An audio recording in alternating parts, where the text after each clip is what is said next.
Ya estamos de regreso en el Buenos Días a Todos cuando son las 10:32. Nosotros hablábamos recién con Alexandra Vidal, psicóloga que está aquí en el programa, que viene precisamente tu muestra, Simón, la portada de las últimas noticias, porque yo creo que todos, yo no creo que haya nadie en este país que no haya quedado ayer profundamente conmovido, dolido, los que tenemos hijos abrazando a nuestros hijos, reflexionando sobre lo que ayer sucedió, acompañando a Mariana Derderian desde el lugar que a cada uno le compete, tantos cuestionamientos que nos hacíamos ayer. Yo decía, bueno, los que tenemos fe, que recemos o que le mandemos en las energías positivas, mucha gente prendiendo vela. Me llegaron muchos mensajes ayer, por ejemplo, en el Instagram que decía, todas las mamás estamos en duelo. Y de alguna manera yo lo sentí así, que había una solidaridad, no solamente de las que somos mamás, papás, sino también de las mujeres. Como que sentíamos que había un duelo, cada una haciendo un duelo. Y precisamente de eso queremos conversar contigo, Alexandra. Cuando alguien vive una pérdida traumática tan fuerte como la que vivió ayer Mariana, ¿cómo hay que acompañar? Desde los distintos lugares, ¿cómo tiene que acompañar la familia? ¿Cómo tienen que acompañar los amigos? Y si es una figura pública como Mariana, el resto de los ciudadanos quizás con mensajes u oraciones. Bueno, yo quisiera agradecerle la invitación porque nosotros no hablamos mucho de lo que significa la pérdida, la muerte, no se habla mucho, uno tiene miedo, incluso muchas personas al enfrentar el tema piensan mágicamente que se podría perder un ser querido. Por lo tanto, les agradezco esta oportunidad. Yo creo que cuando uno está pasando por un duelo y sobre todo en un tipo de duelo tan traumático, en una muerte inesperada, traumática, en que no estamos preparados para enterrar un hijo, estamos mucho más preparados para enterrar a nuestros padres. Es antinatura. Es antinatura, exactamente. Es muy doloroso y creo que lo más importante, porque cada uno procesa su duelo dependiendo con las herramientas que tiene, es muy personal. Sin embargo, los que estamos alrededor, creo que a estas personas que están sufriendo tan fuerte y como estamos todos hoy día conmocionados con esta noticia, hay que acompañar desde el cariño, desde el amor, entregarle amor, respetar los espacios. A veces nosotros no queremos molestar cuando una persona pierde un ser querido porque sentimos que vamos a molestar, pero también después sentimos culpa por no haber estado. Creo que el estar, el respetar los espacios, el tratar de acompañar, sobre todo en los primeros momentos, hay muchas personas que te están acompañando durante el duelo, durante la misa, durante el funeral, etcétera. El problema es cuando pasa todo esto, yo creo que ahí es mucho más necesario el que te acompañen al pasar los días. Dicen que lo peor viene a los 6 meses precisamente por lo mismo que tú dices. Porque hay etapas del duelo, mira, lo que pasa que, y sobre todo los duelos que son, siempre es difícil procesar una pérdida. Aunque tengas un pariente cercano que tiene mucha edad avanzada, siempre. Pero cuando son muertes inesperadas, son más traumáticas. Por lo tanto, hay etapas del duelo. Al principio viene la negación, que uno como que niega, esto es un sueño, esto no está pasando, anda de viaje. Es como que está en una etapa de shock. Después viene la rabia que tú te enojas con el mundo, te enojas con la religión, con Dios, con todo lo que sea, porque en el fondo sientes una impotencia. Después uno trata de negociar y luego viene como la depresión. En esas etapas, cuando ya el proceso ha ido pasando, uno tiene que estar, sobre todo cuando viene la parte más difícil, que tú puedes caer en una depresión mayor. Y ahí es cuando la gente cree que ya no va a molestar, que no hay que estar encima. No, yo creo que hay que acompañar, hay que ser empático, hay que respetar. Disculpe, termina tu idea, yo hay que darse cuenta de las necesidades, incluso acompañando, porque uno como que se le nubla la razón, entra en un estado depresivo, como de sonambulismo por la vida, está otro en una dimensión distinta.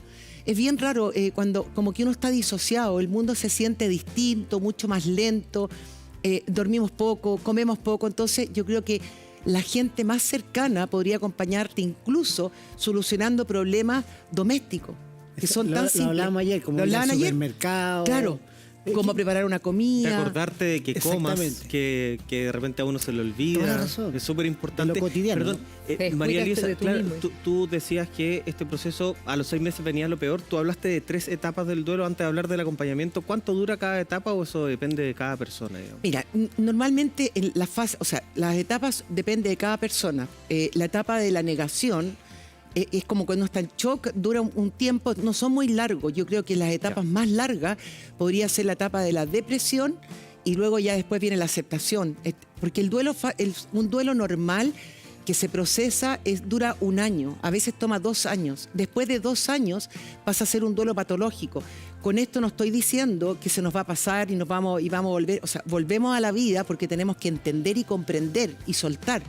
Sin embargo, nos quedamos siempre con un interruptor en nuestro ser que se apagó y que es irreemplazable, pero nos acostumbramos a vivir con ese dolor y a seguir sobreviviendo. Yo escuché una vez un ejemplo de una casa que tiene todas las luces encendidas y tú la ves de afuera y te apagan una luz. La casa sigue siendo casa, pero efectivamente tiene esa habitación apagada. Es claro, más o menos así, ¿no? A veces muy buen ejemplo, a veces se malinterpreta cuando uno dice las fases del duelo. Claro, el duelo dura 1 año aproximadamente, que uno debería poder volver a retomar la vida, volver a hacer su vida normal, pero con ese interruptor apagado.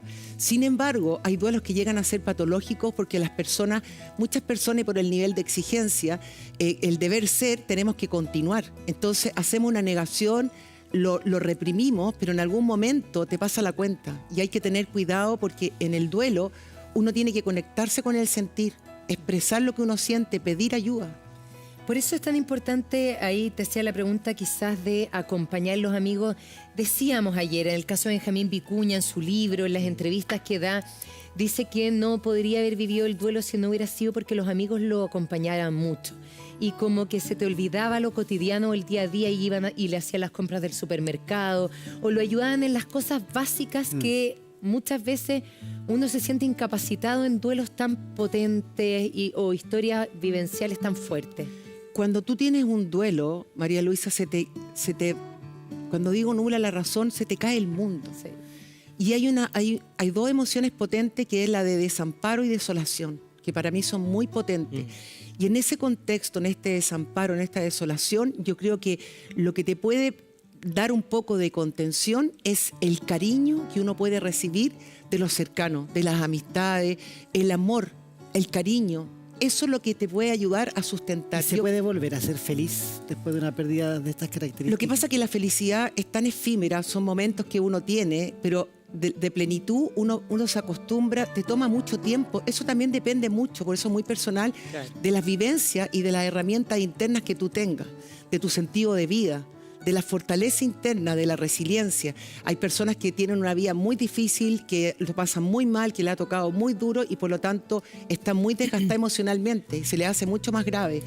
Podemos volver a retomar nuestra vida, podemos volver a tener momentos de felicidad, de plenitud, pero como dije anteriormente, es un dolor que te va a acompañar toda la vida. Ahora, hay cosas que uno puede hacer como que para cada persona pueden ser importantes. Por ejemplo, yo perdí a mi mamá hace 4 años atrás, y ha sido duro porque perder a la madre es como sentirse realmente desamparado o huérfano.